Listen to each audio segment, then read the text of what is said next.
Hello Virgo, welcome to your reading. My name is Maria and this is a tarot reading for you if you have a Virgo anywhere in your chart. If you're a cross watcher, meaning you have a Virgo in your life and the reading could actually still be for you. Or if something else drew you here, if the reading resonates, then surely it was meant for you. And it's timeless, so it's for when you find it. Virgo, your reading starts with the Three of Water, which is normally meant to be sort of a happy, festive card, and this is speaking about some area of your life. I believe it to be probably most likely relationships, maybe intimate relationships primarily, but it could also be your relationship with and to yourself, or maybe a lineage. But, you know, something that is very intimate in a way, intimately connected to emotion, self-intimacy, connection. And normally, this is an interpretation of the Three of Cups. Normally, the Three of Cups is kind of a festive, happy card. But this doesn't look very festive or happy to me. It actually looks incredibly melancholy. And I think this is about this. It has to do with that area of your life not having panned out as you wanted it to. It's, you know, you've been sort of going through the motions in a way. You've been trying your best to do. I think just to seek love and connection. I think primarily this is about, but it hasn't really been anchored in any way. It looks sort of ungrounded and like you've been a little lost. And what I noticed when I was looking at this card is that, you know, in this card, the cups are represented by these pearls. There are 3 pearls here. But there's actually a hidden pearl here in the middle in the sacral chakra. Making it into the Four of Cups, which is not at all a happy card, which is a card of so loss or disappointment or spite, even, you know, disappointment over time turning into spite, and then that spite turning into pushing away the possibility of getting what it was you wanted in the first instance.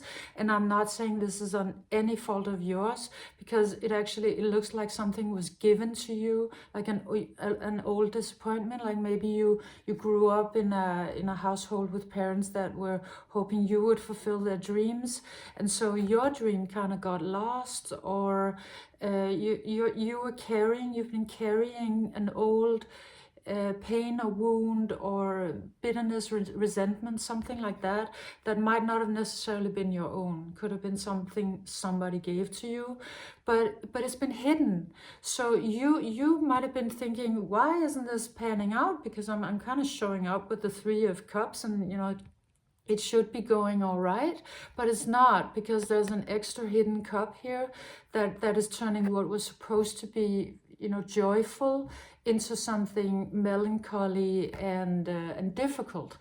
And the reason why you haven't been able to resolve this is because it's been completely hidden. It's been hidden out of sight. And so you've been doing your best to juggle these. You only thought you had 3 cups, but, you know, you've actually had 4. So there's been sort of a joker or a hidden, not enemy, well, it could be actually, but more like a force that has been working against you, mostly because you didn't know it was there, and it might have been given to you from others. But you are stepping out of the shadows through this process. You come out with an incredibly powerful card, the High Priestess, which is, I mean, it's just such an ultimate being. She's sort of stepping out of the fog and out of the shadows. So this is telling me that you've been in this sort of foggy environment, and there's been something that you haven't been able to make work, and you couldn't understand why, because there was this hidden information. But you are nevertheless somehow stepping forward in this process. You've been doing enough work with yourself that you are stepping out, and you are becoming that fourth pearl. You're becoming, but in a way where it's like, it's glorious, like it's the whole thing. And it's also telling me that you are finding the courage to be more you than you've ever been before, to step forward and be seen. And I feel like you have been sort of hiding a little bit in the shadows, and some of it has been not conscious, and some of it might have been, you know, Virgo not necessarily being the sign that's the most like flamboyant. So you might have a sense that you don't want to, you know, make it too big of a fuss, or you don't want to step out with this much power, but your soul and your soul's journey is saying that's where we need to go at this point. You actually need to step out and show all of you, and you have also a little bit of resistance to that, because that might be the old resistance that you've been carrying to being fully seen, that maybe you were taught very early that being fully seen was really dangerous and something to be avoided. But at this point it just wants to come out, and so slowly but surely you are stepping into being seen. And I mean, you're glorious. Look at you. It has this, it comes out with this Rumi quote, something like, rip off your mask, your face is glorious, comes out with that energy.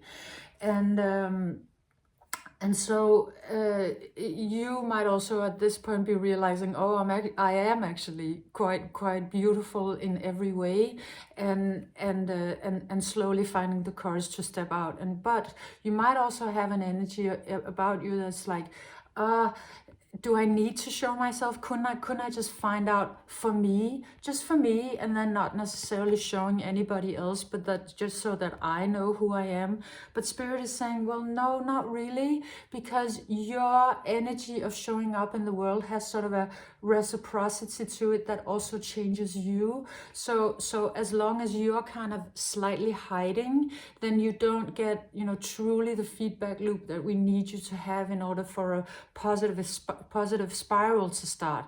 There is something important about you being seen. You can't only do this, you know, only privately with yourself.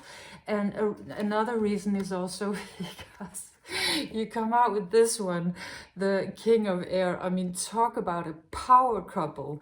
And this is somebody who is, it comes out with some different energies. First of all, it's somebody who's waiting in the wings for you to show your full face, to really step forward, because this one can't also show themselves to you, or maybe even see you, unless you step more out of the shadows than you do. But it also comes out as a protector, somebody who has been with you for a while. So it comes out as like granddad or Archangel Michael, or, you know, a really, really powerful protector that has been with you all the time and is stepping more and more and more forward because you're stepping more and more forward. So there's that energy as well, that the more you show yourself, the more spiritual protection you get. So you might have been feeling like it was the other way around and you had to hide yourself because then you were more protected.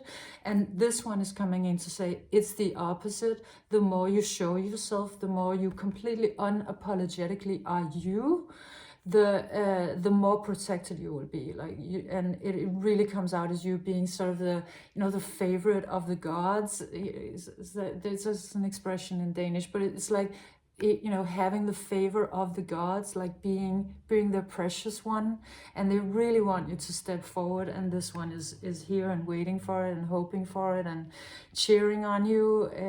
You know, it seems like an energy that has sort of different shapes. You know, a spiritual shape and a material shape, and, you know, relational shape. This is a big energy around you that could be, you know, a multitude of people. And you come out with the 9 of materials and the 6 of materials. Incredibly happy cards that are speaking about abundance and liberation. Just see the energy of these 2 cards and the liberation of this one. So it is saying it's not, you know, you have an idea that's going to be really dangerous, and that you're going to maybe stay even more in this energy and sink even deeper into this sort of a little bit of a muck. But the more you show yourself, the more you will feel the joy of actually shining and showing up as yourself in the world, and it will feel better than you could have, you know, ever imagined.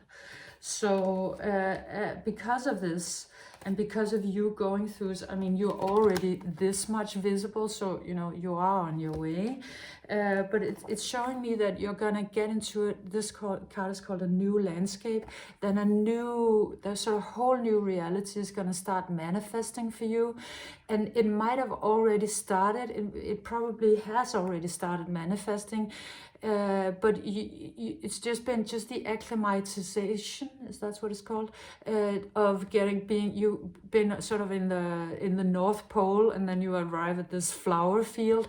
It has been taking a while. So if you feel like, wasn't there supposed to be a change, and is it happening or is it not happening, and you're in this weird in-between space, it is because you're kind of it is because you're being taken slowly from a frozen state into this very flowery spring energy, and it just takes a little bit of time, because you can't just unfreeze like that. It wouldn't be healthy, and you need to you know to understand a little more slowly what's happening than maybe some other part of you that really wants it to go fast. But you know, you still have this energy with you that's sort of like a little holding back, so it just needs to take a little bit of time. And then you end your reading with these two cards, the inner journey, telling me that you're that you've been on a really deep journey all the way into the sort of on your cellular level, and to change something fundamental about yourself, and most likely your self-worth. And this card comes out, independence, telling me that it's really about you making yourself free of all the things that have been binding you, and finally just being free to be you. So this was your reading, Virgo. I hope you enjoyed it. Thank you for being here, and I'll see you next time. Bye.